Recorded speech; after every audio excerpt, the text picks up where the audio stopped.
Hey, it's Drew Bennett from Big Damn Kid, and it is issue number 50 of Transformers, the original series, and we have Starscream. Starscream Triumphant. Starscream, who has been manipulating the Transformers, manipulating the Decepticons, both factions, the Decepticons from Nebulos, the Decepticons from Earth, and he's also been manipulating the Autobots.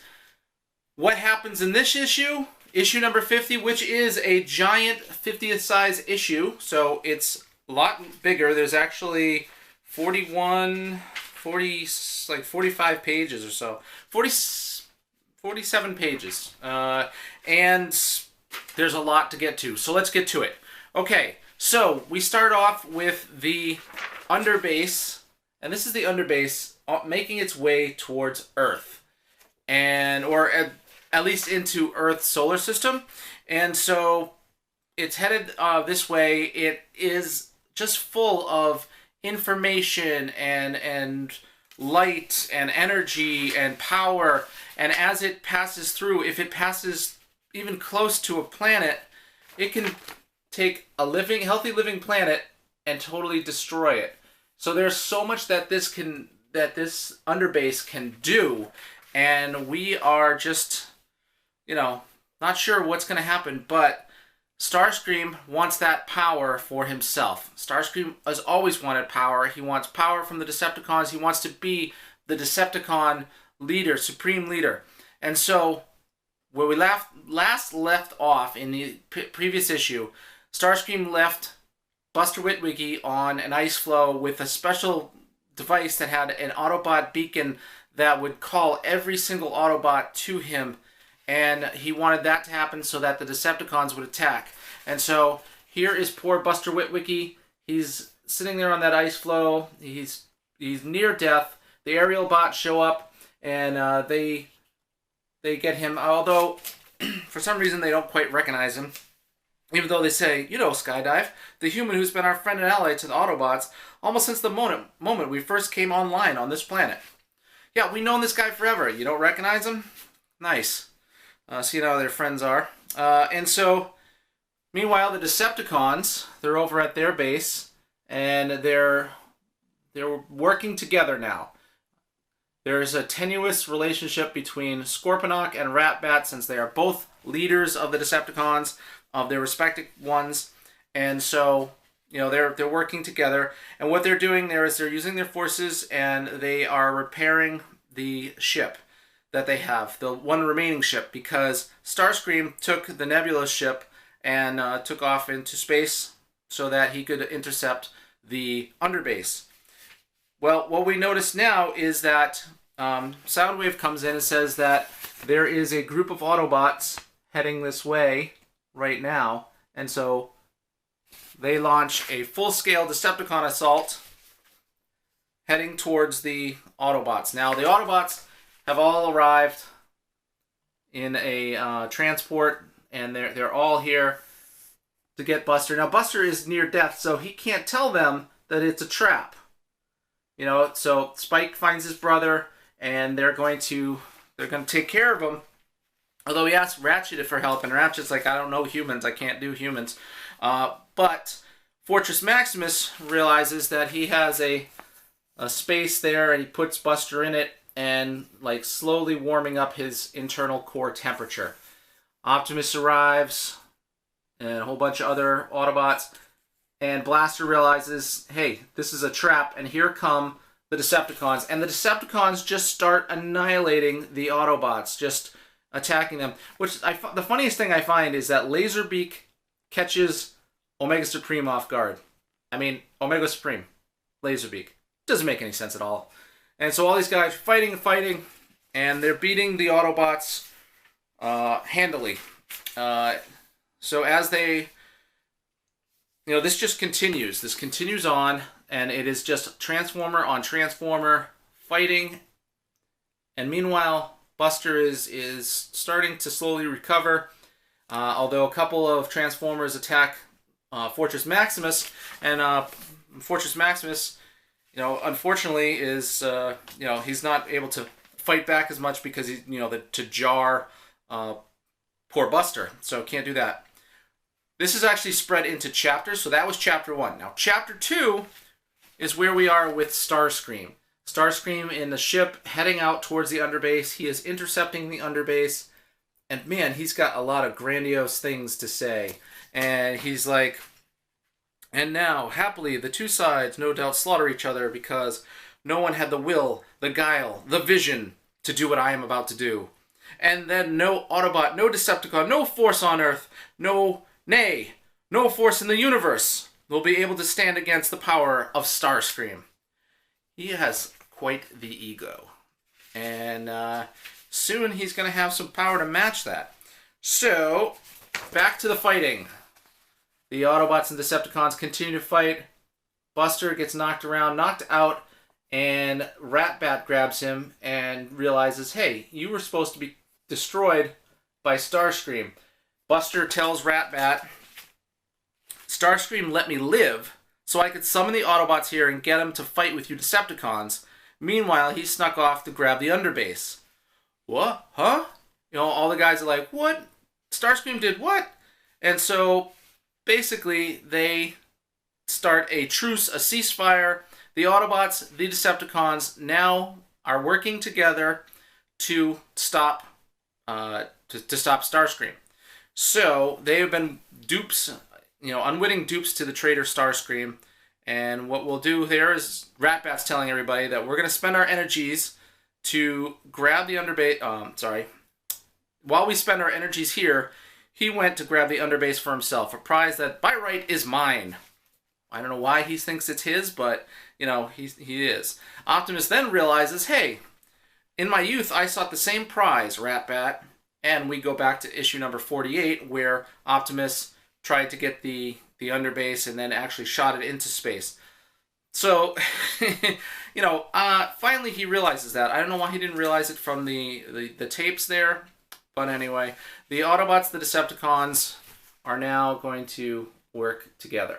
And the first thing that they're going to do is they're going to work together to fix the base, the Decepticon base, that flying island, and get that off flying again. Meanwhile, Starscream out in the universe gets close and he gets a bunch of power from the Underbase. As he's soaking in that power from the Underbase, he is blasted by the Decepticon ship, and actually Optimus Prime is the one who blasted him. And you see a lot of compliments there from the Decepticons too about how Optimus Prime, Blaster says it turned off that con's lights permanently, and Scorponok says your reputation for sharpshooting is well deserved, Autobot. Like, they even give him pat on the back. So in their ceasefire, these guys can work together. Why they continue to fight and destroy each other, remains to be seen. So, poor Starscream, he was blasted. He's out there in space just kind of lolling around. But he wakes up and he attacks the base and destroys the Decepticon base. So that island and everything, all the Decepticons and Autobots come pouring out of it. Luckily, Fortress Maximus shoved Buster inside himself before they went blasted into space, so he didn't, die. Chapter 3, we get Starscream now at this full power. He didn't get the full power of the Underbase, but he is quite powered up, and he is absolute force to be reckoned with. He tells them completely of his plan because, when you are an evil villain, you tell everybody of your plan. And he says, let's see, I'm going to strike at the Earth. What's he going to do? He's going to the Earth. Oh, yes. I will go now to destroy the cities of New York, Tokyo, and Buenos Aires. All right, I know you guys know where I'm going. That's so, make a plan and try to stop me. Every villain does this. And so, as they're doing this, he flies off. They have no way of getting anywhere except Optimus Prime parked the Ark close to them in space, and he was able to radio to it, and he gets all of the guys on the Ark. So we've got the Autobots, we've got the Decepticons, and now they're going to split into 3 groups with an Autobot leader and a Decepticon leader together. But Optimus is going to stay behind on the Ark. This causes some point of contention because you know, let's see, the guys are like, you know, he's a coward, and, you know, he just wants to hide from the fighting. So, you know, they get really, even Grimlock, who is on Optimus's prime side, says, "Warrior who no fight is no good." I think you've said that before, Grimlock. You've said it before. And Scorponok says, "Can the renowned leader of the Autobots actually be a coward?" And Optimus says, "I have a responsibility to protect this human. Until I see that he is safely returned to his home, I cannot leave him." You know, that's his excuse. So Fortress Maximus is going to go in his stead. And let's see, we got Fortress Maximus working, we'll see. First up, we have Blaster and Ratbat working together, and they're in Brooklyn. They're at the Brooklyn Bridge, hanging out under the Brooklyn Bridge, awaiting Starscream. They radio back to Optimus. Ratbat's like, "Why are you calling him? Because he's a coward." And Starscream comes flying in, and they're ready to fight. Ratbat goes to intercept him, but Starscream, he transforms, and the aerial bots, along with Jetfire, come after him. And they blast at him, but Starscream blasts the aerial bots and annihilates them. The aerial bots, in one fell swoop, annihilates them. Luckily, Jetfire gets away. And then we have Jetfire hits Starscream. Starscream falls to the onto the Brooklyn Bridge. We get some of the Minicons there, and they all get annihilated as well. And then, except for Goldbug, Goldbug then gets his very own personal destruction from Starscream. So Starscream is just destroying every single Transformer that he can find. Everyone that comes up against him is annihilated. He gets knocked off the bridge by Jazz and ends up into the water, where we have our water-based Decepticons, the Seacons, and the Seacons attack him, except he blasts them and destroys them as well. So Ratbat and Blaster are looking on. They've destroyed him. Starscream has destroyed everybody, and so Blaster says, "Well, I'll knock them off with my Electro Scrambler." He uses that for everything. And Ratbat says, "A very efficient plan, Blaster." And he goes after him. But Blaster tries to shoot at him. Ratbat takes off on him. Rather than help, he takes off. So as Blaster is shooting at him, then Starscream comes after him, nails him, gets in the water, and Blaster is able to say in his last breaths that, he's coming to Tokyo next. Because, of course, Starscream is going to say exactly where he's going. So he's going to Tokyo next. Meanwhile, up on the Ark, we've got Hi-Q working with Buster and Optimus to make some sort of device here. Hi-Q is Optimus's Power Master engine to make sure that Optimus can run smoothly. And they've got a plan. Then again, meanwhile, in Tokyo, we got Starscream just destroying the Throttlebots in one fell swoop. Then Grimlock attacking the Seekers, his former comrades. He destroys them. Scorponok and Grimlock are now the leaders here in Tokyo, working together. The rest of the Dinobots come in, and they're wondering why the people aren't running away. Well, it's because they look like monsters, and they're in Tokyo, so they think a movie's being filmed. That seems kind of, I don't want to say stereotypical. Let's say that. It seems kind of stereotypical. And so we got Grimlock and the Dinobots attacking, and they get destroyed by Grimlock as well. And, I'm sorry, they get destroyed by Starscream, but Grimlock hits Starscream, shoots him way off into this forest. And in a forest, we've got some of the, we got Bugley and Dive Bomb, as well as the rest of the Predacons. Bugley's not a Predacon, but we've got him, the Predacon. And we also have the Pretenders. Now, you'll see here that Starscream can't do any damage to the Pretenders. He can't attack the Pretenders. For some reason, he can't attack the Pretenders. And Grimlock is going after Starscream again, But Scorponok is heading away. He is abandoning Grimlock. And so as Grimlock goes to fight and attack Starscream, he too is fallen. But the Pretenders actually get some hits on Starscream, so Starscream decides he's going to take off. He's going to go to Buenos Aires. So over in Buenos Aires, we got Soundwave and Fortress Maximus as the leaders there in Buenos Aires. So when Starscream shows up, we got a bunch of Decepticons, the Triple Changers, and the tapes, the Buzzard tapes. They are attacking him, but those also get destroyed by Starscream. And he says, "I am Starscream the Destroyer. I honor your city above all others, for I have chosen to obliterate it, so that the people of your world can know the power of their new ruler and tremble before it." He is wicked full of himself. The Technobots come out. They're gonna try to attack. They get destroyed. And then we get the Monstercons. Are they the Monstercons? They make Monstructor. The Terracons. So the Terracons come after them. They get destroyed. Everybody's getting destroyed. Soundwave uses a distraction to hit Starscream with his concussion blaster. And that knocks Starscream to the ground. As Starscream knocked to the ground, Fortress Maximus comes up on him. And Fortress Maximus gets shot, although I don't think he gets destroyed.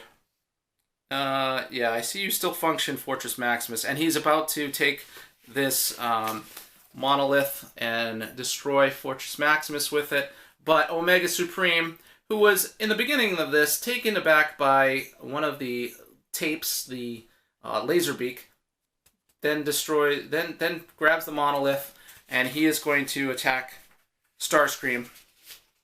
However, poor Omega Supreme, he attacks Starscream. Starscream is fine, but look at that face. Look at how evil he looks right there. And Starscream then destroys Omega Supreme.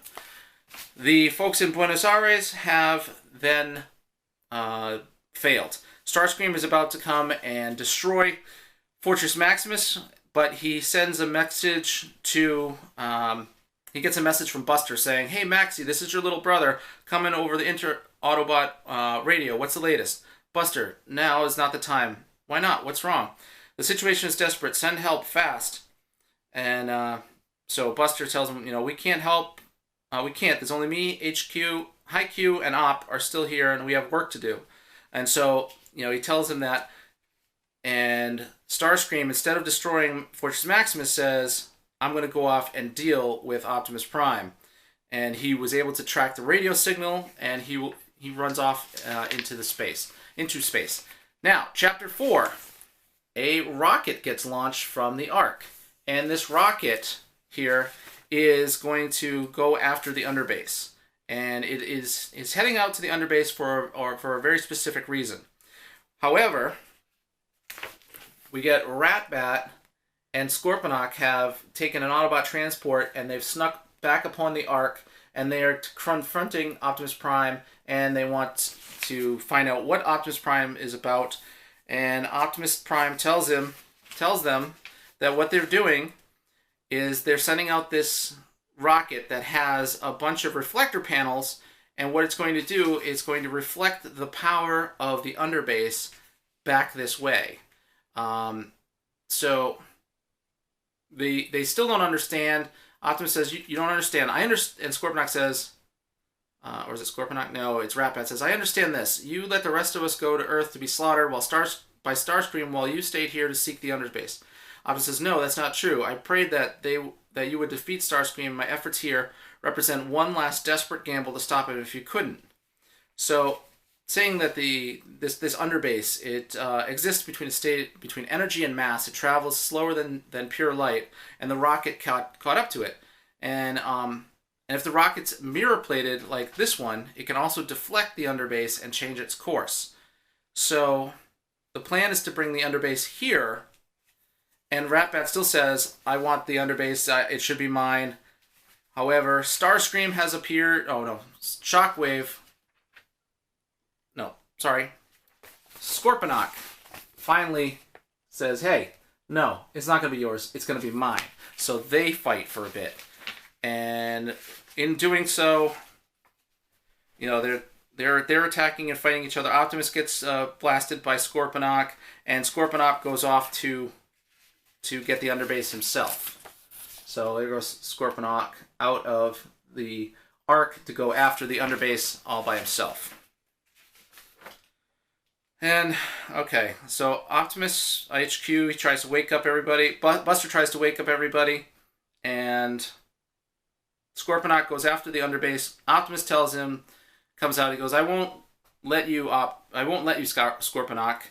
And they tussle. And the Underbase is coming right for him. Optimus boosts out of the way. And as he boosts out of the way, it heads right towards Earth and the oncoming Starscream. And the Underbase hits Starscream full on, and he gets overpowered, and then he gets annihilated. So, you know, basically, you know, as Starscream gets it, he says, the Underbase is mine, all mine. Let the universe now tremble before the incomparable power of Starscream. And we see that he's mutating, and then he gets huge, and then he destroyed.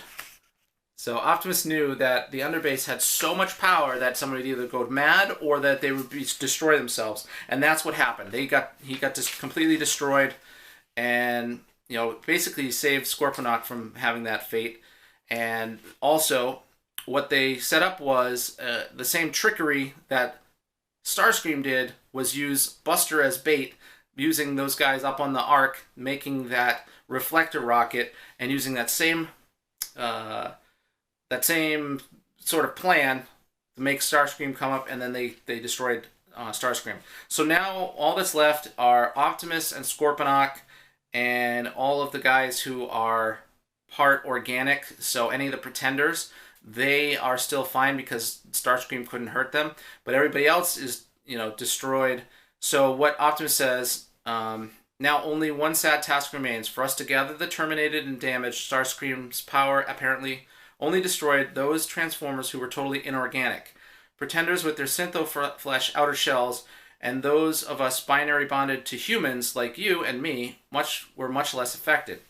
And then Scorponok says, indeed, Optimus Prime, I shall attend to my casualties, and with the completion of that task, the truce will be ended, and then our battle for Earth shall begin anew.